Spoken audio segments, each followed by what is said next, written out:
If you look at a map of North America, way up at the top, you'll see a thin line running from Fairbanks, Alaska, all the way up to the Arctic Ocean. It's called the Dalton Highway. The locals call it the Haul Road. Truckers, we call it the Suicide Run. Now, if you watch those reality TV shows, you probably think the danger up here is the ice. You think it's sliding off the road or jackknifing, or maybe getting into a fist fight with a rival driver over a load. And sure, that happens. Gravity is real. Friction is a suggestion. But that's not what kills you on the Dalton.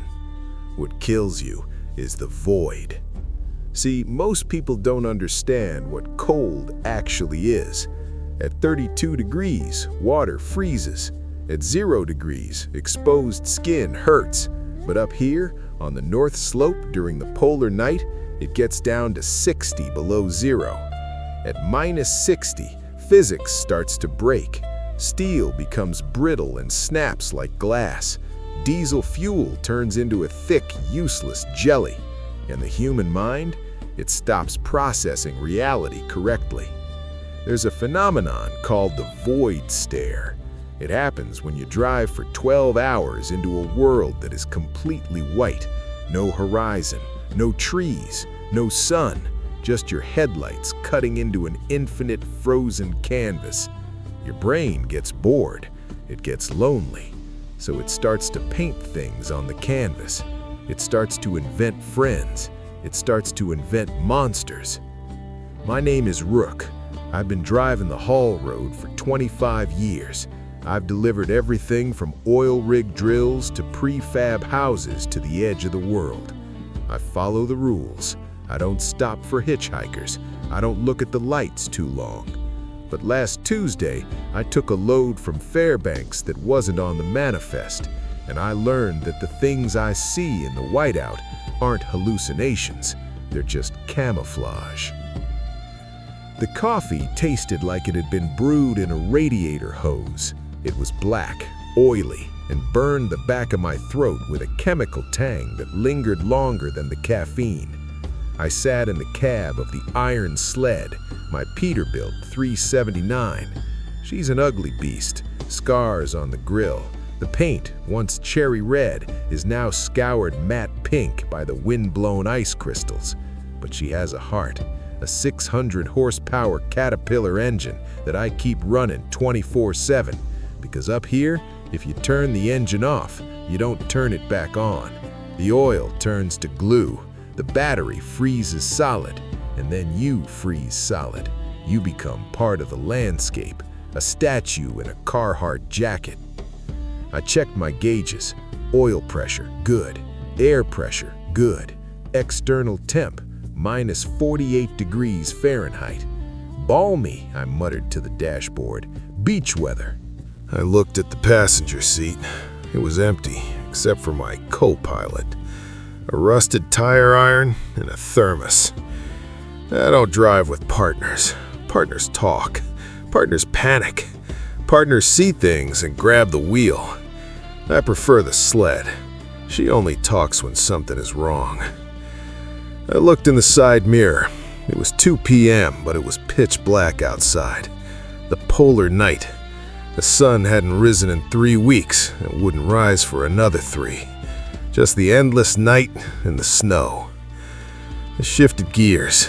The transmission groaned, a heavy metallic complaint. We were moving. Mile marker 115, just past the Arctic Circle sign.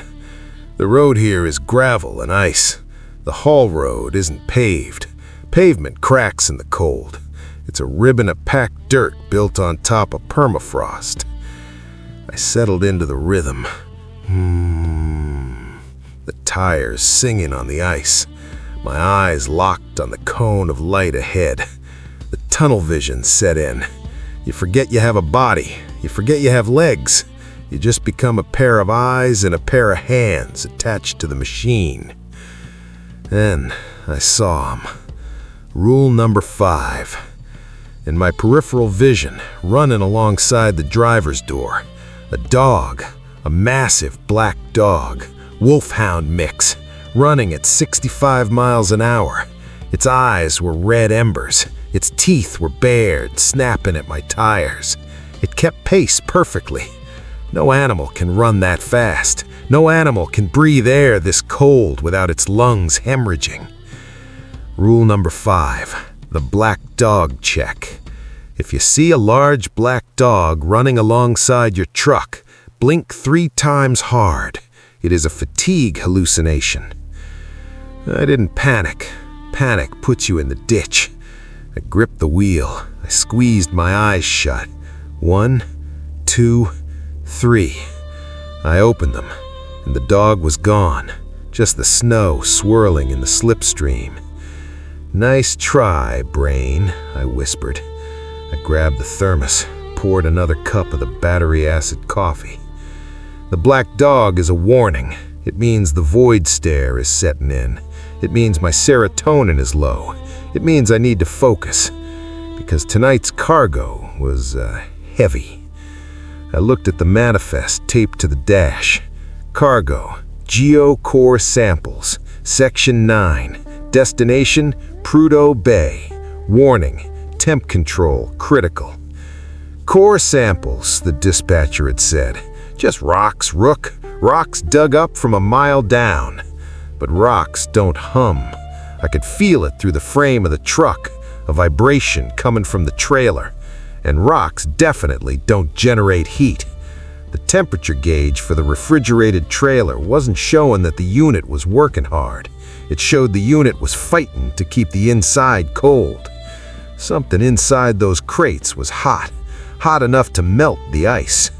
I passed mile marker 200. The scenery changed. To my right, running parallel to the road like a giant steel snake, was the pipeline. The Trans-Alaska Pipeline, 4 feet wide, carrying crude oil from the top of the world to the bottom. It sits on stilts above the snow. It's the only other thing alive out here. The oil inside is warm, 100 degrees or more, pumped at high pressure. It radiates heat. Animals love it. They huddle under it. But tonight, the pipeline looked wrong. I glanced over. The snow on top of the pipe was melting. Steam was rising from the steel. And I heard it, even over the roar of my engine. Thump, thump, thump. Rule number 4, the pipeline pulse. If you hear a thumping sound coming from the pipe, speed up. Oil doesn't thump. Something was inside the pipe, something big, and it was matching my speed. I downshifted. I hammered the throttle. The sled roared. Black smoke poured from the stacks. The thumping sped up. Thump, thump, thump. It was racing me. I watched the pipe in the mirror. A section of the steel bulged outward as something massive forced its way through the crude oil, like a snake swallowing a pig. It pushed past me, shooting ahead into the dark, vanishing toward the horizon. My hands were shaking. "Oil," I said aloud. "Just a pressure slug, just a bubble in the line." But oil bubbles don't have a heartbeat. The Dalton Highway is a liminal space. That's a fancy way of saying it's a threshold, a doorway. You aren't in civilization anymore, but you aren't fully in the wild either. You are on a thin strip of asphalt laid over a graveyard. The indigenous people, the Inupiat, they have stories about this land. They talk about the Ajiruk, the shapeshifters. They say that the cold preserves memories. If a man dies out here, his last thought gets frozen. It hangs in the air like a cloud of breath. And if you drive through it, you see what he saw. I was coming up on Adigan Pass, the most dangerous stretch of road in America. A 12% grade climbing 4,700 feet over the Continental Divide. It's where the weather turns. The whiteout hit me like a curtain dropping. 1 second, clear night. The next, a wall of snow so thick I couldn't see my own hood ornament. I slowed to a crawl, 15 miles an hour. I was driving by Braille, feeling the tires rumble on the shoulder to know I was still on the road. If I went off here, I'd tumble 2,000 feet down into the valley. Then I saw lights, red lights, brake lights, ahead of me in the swirling snow. A vehicle stopped dead in the middle of the only lane. I pumped the brakes. The air brakes hissed. Shh! The sled slid. The trailer jackknifed slightly, trying to push the cab sideways. I fought the wheel. Easy, girl, easy. I came to a stop about 50 feet from the vehicle. It wasn't a truck. It wasn't a car. It was a school bus. A bright yellow school bus. My brain tried to process this. School buses don't drive the Dalton. There are no schools. There are no towns. This is an industrial road. Why was there a school bus at the top of Adigan Pass in a blizzard? The bus was dark. No interior lights, but the brake lights were on, bright crimson bleeding into the white snow. And the door, the folding door, was open. Rule number 1, the thermal mirage. The cold creates mirages of people in distress to lure you out of your heated cab. If dispatch confirms no one is out there, do not stop. I grabbed the CB radio mic. Dead Horse Dispatch, this is Rook. I have a 1046 disabled vehicle at mile 244, Adigan Pass. It looks like a bus. Static, then a voice. Clear, too clear for this weather. Rook, this is dispatch. Copy that. We have no reports of buses. The road is closed to civilian traffic. You are the only vehicle on the pass. I'm looking right at it, dispatch. Yellow bus. Door open. Negative, Rook. Sensors show clear. Do not exit the cab. Repeat, do not exit the cab. I looked at the bus. My instinct, my human instinct screamed at me. There might be kids in there, freezing. I reached for the door handle. The heat in my cab was the only thing keeping me alive. If I opened that door, I lost my shield. Then I saw movement in the windows of the bus. Small hands pressing against the frosted glass. Silhouettes, little heads. They were waving, but they weren't waving for help. They were waving in sync. Left, right, like metronomes. And they were smiling. I could see the glint of teeth in the red brake light. Too many teeth. Frost walkers, I whispered. Rule number 2. I put the truck in gear. Sorry, I said. I'm sorry. I pulled out to the left, into the oncoming lane, which was empty. I crept past the bus. As my cab pulled alongside it, I looked down. I wanted to see the driver. I looked into the open door of the bus. There were no seats. The inside of the bus was solid ice, a block of blue ice filling the entire cabin. The children in the windows, they weren't inside. They were painted on the glass or frozen into the ice block, pressed against the pane from the inside. But the worst part, I looked at the wheels. The bus didn't have tires. It didn't have axles. It wasn't a vehicle. It was a lure, a biological organism mimicking a shape it had seen in my mind. A school bus, the universal symbol of please stop. I hammered the gas. The sled roared, sensing my fear. We climbed past the bus. I watched it in my mirror. It didn't stay there. It turned. The entire bus rotated on its axis like a compass needle, tracking me. The red brake lights turned into eyes. And then the radio crackled again. Not dispatch this time. A child's voice. The wheels on the bus go round and round, round and round. The voice slowed down, deepening into a guttural growl. Round and down. I crested the pass. I plunged down the other side, leaving the mirage in the storm. My heart rate was 140. I checked the temp gauge. -55 degrees Fahrenheit. It was getting colder, and the cargo in the trailer, the core samples, I felt a thump from behind me. Thump. Something in the crate had woken up, and it didn't like the singing. I came down the north side of Adigan Pass. The school bus Mirage was miles behind me, but I wasn't in the clear. I checked my GPS. No signal. I checked my satellite radio. No signal. I looked out the windshield. Usually the Arctic sky is black, or if you're lucky, you get the green ribbon of the aurora borealis. Tourists pay thousands of dollars to see the green lights. They think it's spiritual. But up here, truckers know the truth. The aurora isn't magic. It's a solar storm slamming into the Earth's magnetic shield. It's radiation violently interacting with the atmosphere. And tonight, the lights weren't green. They were red, blood red. Deep crimson curtains hanging over the road, pulsing like an exposed artery. Rule number 3, the Aurora Whisper. If the northern lights turn red, turn off your CB radio immediately. The radiation carries a frequency that mimics human voices. This is based on the Carrington event of 1859, a solar flare so strong it made telegraph wires burst into flames. But on the Dalton, the red light does something else.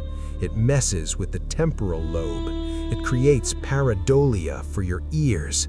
The static stops sounding like static. It starts sounding like memory.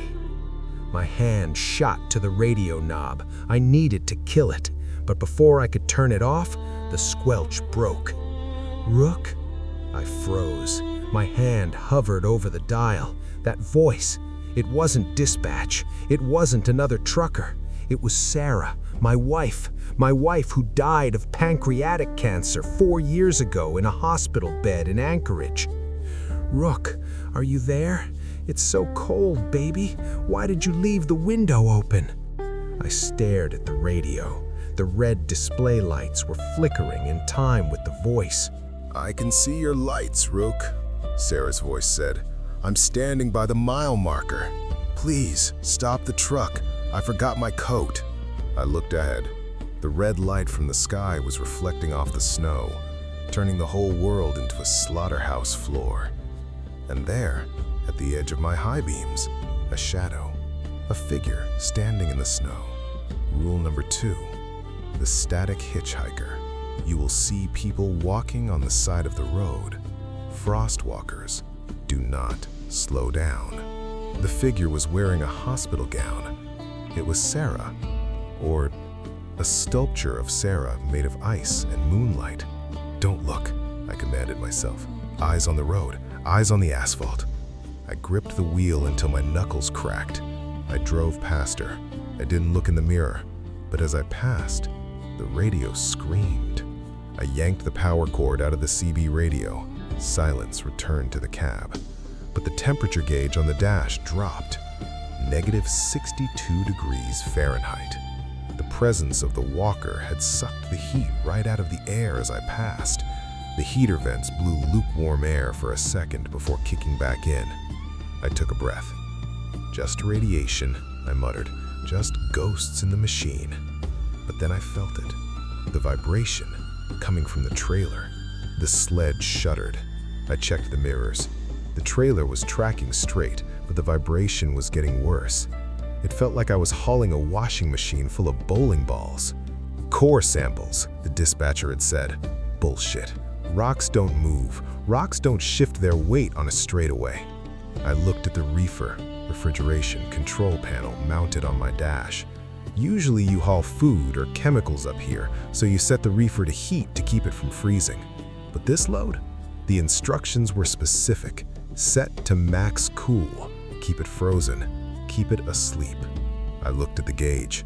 Target temp, -20 degrees Fahrenheit. Actual temp, +40 degrees Fahrenheit. What? I tapped the gauge. Actual temp, +45 degrees Fahrenheit. It was rising. Inside that insulated metal box, surrounded by Arctic air, something was generating massive amounts of heat. It was melting the ice inside the trailer. I imagined the crates. I imagined the core samples. Maybe they drilled too deep. Maybe they hit something biological, something that has a metabolism. And now that it's out of the ground, it's waking up. It's getting a fever. I grabbed the thermos. Empty. My mouth was dry. The adrenaline was leaving a metallic taste on my tongue. I reached for my pack of cigarettes. Empty. Perfect, I muttered. Freezing to death and nicotine withdrawal. The trucker's special. I looked out the side window. The pipeline was there, faithful as a dog. But it looked swollen. The steel pipe, usually straight, looked distended in sections, and the snow underneath it was melted. Pools of black sludge. Thump, thump, thump. The sound was back. Rule number 4. Something was inside the oil pipe, swimming through the crude, and it was keeping pace with the heat source in my trailer. It was escorting me, or hunting me. I pressed the gas pedal. The engine roared, but the speedometer didn't move. 60 miles an hour. I pressed harder. 55 miles an hour. Come on, Betsy, I pleaded. Don't do this. The engine note changed. It wasn't the smooth growl of a caterpillar anymore. It was a rough, coughing sputter.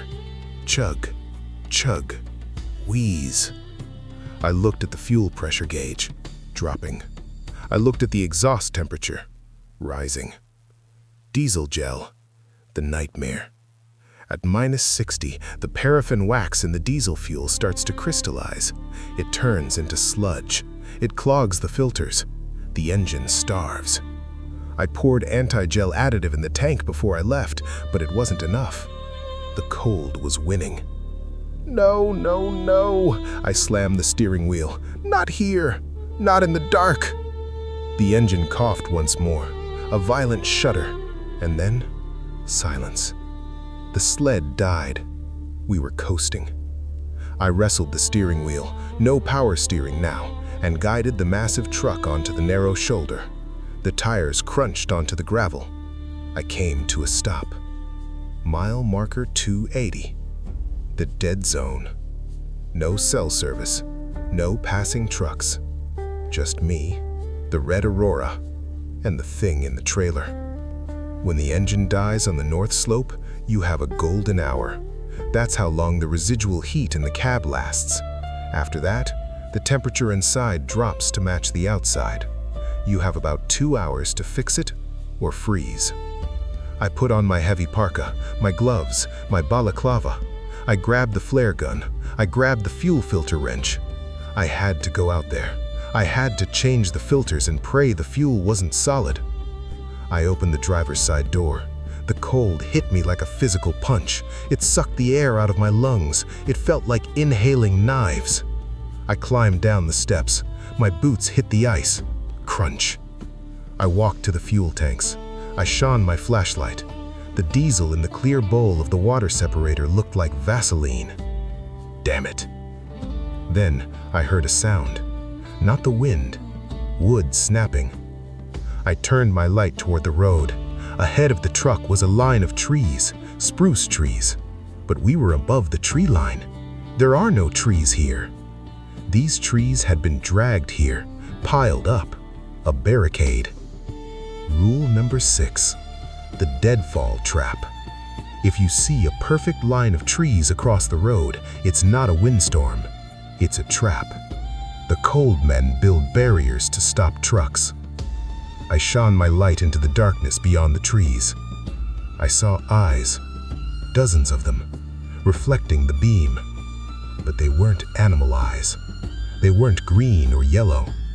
They were white, milky, frozen cataracts. Figures stepped out from behind the deadfall. They were men, but they were wrong. They wore tattered clothing, flannel shirts frozen stiff, mining helmets from the 1890s, parkas from the 1970s. Their skin was blue-black, frostbitten. Their lips were pulled back, exposing gums that had receded from the cold. The cold men, the victims of the road, the ones who stopped. They don't rot, they just wait. And they are jealous of the heat. They moved toward me, stiff, jerky movements like stop-motion animation. Crunch, crunch, crunch. They weren't running. They didn't need to run. They knew I had nowhere to go. I scrambled back up the steps of the truck. I slammed the door. I locked it. "They can't open latches," I whispered. "Rule number 6, they can't open latches." I looked out the window. They surrounded the truck, 20 of them. They stood by the tires, by the grill. They pressed their faces against the glass. I could hear their skin squeaking against the window. They were staring at me, and they were steaming. No, they weren't steaming. The glass was steaming. They were absorbing the heat from the cab through the window. They were leeches, thermal vampires. One of them, a man in a 1950s mechanic's jumpsuit, raised a frozen fist. He hit the glass. Thud. It didn't break. He hit it again. Thud. A spiderweb crack appeared. I looked at the temperature gauge in the cab. -10 degrees Fahrenheit. It was dropping fast. They were sucking the life out of the sled. And then the truck shook. Not from the cold men, from the trailer, the cargo. Rule number 4, the heat from the core samples was spiking. I looked in the side mirror. The metal walls of the trailer were glowing dull red in the thermal camera view. The ice under the trailer tires was melting into a puddle. The cold men stopped hitting the glass. They turned their heads toward the trailer. They felt it, a massive source of heat, a sun in a box. They started moving toward the back of the truck. They were going to open the trailer, and if they opened it, whatever was inside was going to get out. I had a choice. Freeze to death in the cab, or go out there, fight the cold men, and defend the cargo. I looked at the flare gun in my lap. "One shot," I whispered. I looked at the fuel gauge. I looked at the auxiliary heater switch. It runs on diesel too, but the line might be clear. If I could light a fire. I grabbed a stack of shipping manifests, paper. I grabbed my lighter. I was going to build a campfire inside a Peterbilt cab. It was insanity. It was survival. I lit the paper. The flame flared up. Orange, warm. The cold men outside hissed. They hated the light. But from the back of the truck came a sound that froze the blood in my veins. It wasn't a thump anymore. It was a roar, muffled by steel, but loud enough to shake the hood off the snow. The cargo was awake. The passenger window gave way first. A fist, frozen blue and hard as a hammer, punched through the safety glass. The wind rushed in. It hit the small fire I had started on the floorboard. The flames roared, fed by the sudden oxygen. Smoke filled the cab, thick, acrid smoke from burning shipping manifests and plastic dashboards. I was coughing, choking. My eyes watered, but the tears froze on my cheeks instantly. I looked at the window. A cold man was climbing in. He wore a shredded plaid jacket. His face was a mask of frost. He didn't have eyes, just white orbs of ice. He reached for me. His hand brushed my shoulder. It burned. Cold that intense doesn't feel cold. It feels like a branding iron. I smelled my own parka melting. "Get out!" I screamed. I grabbed the fire extinguisher from under the seat. I didn't spray him. I swung it. Clang! I hit him in the face. His jaw shattered, not like bone, like porcelain. Shards of frozen flesh flew into the cab. He fell back out the window. But there were more. I I could hear them on the roof. Thump, thump. I could hear them clawing at the door latches. The temperature in the cab was plummeting. The fire was dying, smothered by the Arctic wind. I looked at the back of the cab, the sleeper berth. There's a small access door that leads to the space between the cab and the trailer, the catwalk. If I went out the driver's door, they would swarm me. If I went out the back, I might have a chance. I grabbed the flare gun. I had 2 shells left. I grabbed the tire iron. I scrambled into the sleeper. I kicked the rear latch. It was frozen. "Come on, Betsy," I grunted. "Don't lock me in." I kicked it again, hard. Crunch! The ice broke. The door swung open. I rolled out onto the catwalk. The wind hit me like a physical blow. -65 degrees Fahrenheit. I was standing on the metal grate behind the cab, suspended above the ice. The truck was surrounded. 20, maybe 30 frost walkers. They were swarming the sled like ants on a sugar cube. But they weren't looking at me. They were looking at the trailer. The metal walls of the trailer were glowing cherry red. The heat coming off it was intense. The cold men were drawn to it. They were thermal moths. They were climbing the sides of the trailer, pressing their frozen bodies against the hot metal. Hiss! I watched as their skin melted. They didn't scream. They just pushed harder, desperate for the warmth, even if it destroyed them. "The cargo," I whispered. "It's not rocks, it's a sun." Then the trailer groaned. The metal was warping. Something inside was trying to get out. And from the darkness to my left, the pipeline answered. I looked over at the Trans-Alaska pipeline. The steel pipe ruptured. It exploded outward. A geyser of black crude oil shot 50 feet into the air. But the oil didn't fall like rain. It coalesced. It formed a shape. Rule number 4, the pipeline pulse. Something had been swimming inside the oil. Now it was free. It was a slug. A massive, black, amorphous slug made of crude oil and ancient sludge. It was the size of a locomotive. It had no eyes, just a gaping maw filled with rows of crystalline teeth, diamonds formed from pressurized carbon. The petroworm, the thing that lives in the fossil fuel, the spirit of the oil. It roared, a wet, gurgling sound that vibrated my chest. It sensed the heat from my trailer. It hated the heat. The oil wants the cold. It wants the dark. It wants to stay deep underground. The cargo was an abomination to it. The worm lunged. It slammed into the side of my trailer. Crash! The sled rocked violently. I nearly fell off the catwalk.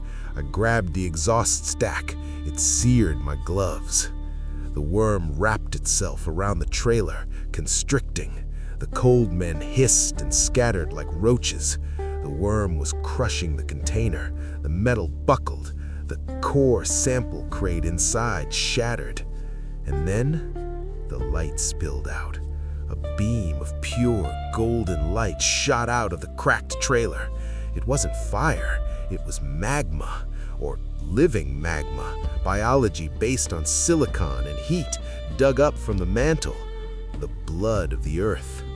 Where the light touched the oil worm, the oil ignited. Whoosh! The worm shrieked. It was a battle of elementals, the ancient cold oil versus the primal heat. I was caught in the middle. The heat from the breach was blistering. The cold from the wind was freezing. I was being cooked and frozen at the same time. "I have to end this," I yelled over the roar. I looked at the trailer doors. They were buckled but still latched. The heat was trapped inside, leaking out. If I opened the doors fully, the release of energy might drive the worm back, or it might vaporize me. I climbed over the catwalk. I jumped onto the roof of the trailer. My boots sizzled on the hot metal.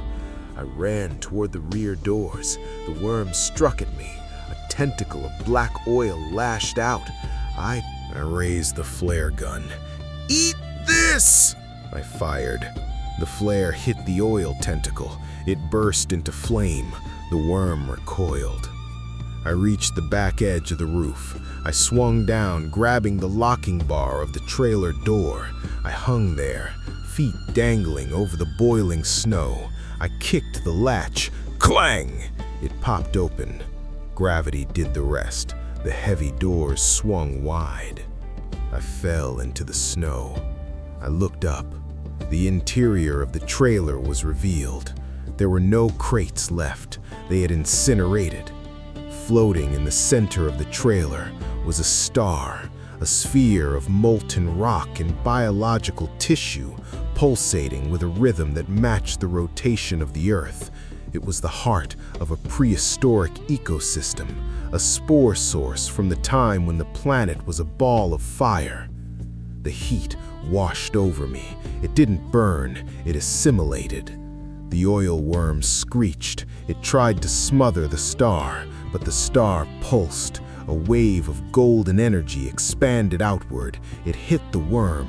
The oil evaporated instantly. The creature dissolved into black smoke, returning to the atmosphere. It hit the cold men. They didn't melt, they bloomed. Ferns and tropical flowers erupted from their frozen chests. For a second, the Arctic tundra was a jungle. Glowing, prehistoric plants grew from the ice, lived for a second, and then died as the cold rushed back in. The wave hit me. I closed my eyes. I felt the frostbite in my toes vanish. I felt the scars on my lungs heal. I felt the void stare clear, but I also felt my humanity evaporate. The heat rewrote my DNA. I wasn't a mammal anymore. Mammals need warmth to survive. I became something that was warmth. I became an extension of the cargo. The star faded. It had spent its energy. It turned into a dull gray rock, dormant again. The cold rushed back in. Minus 65 degrees FH, but I didn't feel it. I stood up in the snow. My parka was burned away. My shirt was gone. I stood shirtless in the Arctic storm, and I felt comfortable. I looked at my truck, the sled. The paint had peeled off. The metal was scorched, but the engine had restarted, not because of diesel, but because the heat wave had fused the pistons. The truck was running on the residual energy of the Earth. I climbed back into the cab. The windshield was gone. The seats were ash. I sat on the metal frame of the driver's seat. I put my hands on the melted steering wheel. It seared my flesh. My hands fused to the wheel, flesh and steel becoming one. "Okay, Betsy," I whispered. My voice sounded like grinding gears. "Let's finish the run." I drove the last 200 miles to Prudhoe Bay. I didn't need headlights. My eyes emitted their own light now. 2 golden beams cutting through the polar night. I didn't need to stop for fuel. I didn't need to sleep. I rolled into the Dead Horse Depot at 4 a.m. The foreman came out. He was bundled in furs. He looked at my truck. He screamed. He saw a truck with no windshield. He saw a trailer that was melted and warped. And he saw me. I wasn't Rook anymore. My skin was obsidian black, charred and hardened like volcanic glass. My eyes were burning embers. Steam rose from my shoulders. I was a living furnace. "Manifest complete," I said. Steam poured from my mouth. They tried to get me out of the truck. They couldn't. I am fused to the chassis. The sled is my body now. The Dalton Highway is my circulatory system. They left me there. They parked the truck at the edge of the Arctic Ocean. They put a fence around it. They call it a radioactive hazard. But the other truckers know better.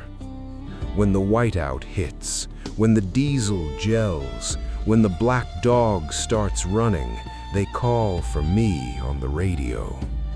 Rook, I'm cold. Help me. And I come. You'll see my lights, golden and warm. I don't haul cargo anymore. I haul heat. I drive the road, burning a path through the dark. I keep the frost walkers at bay.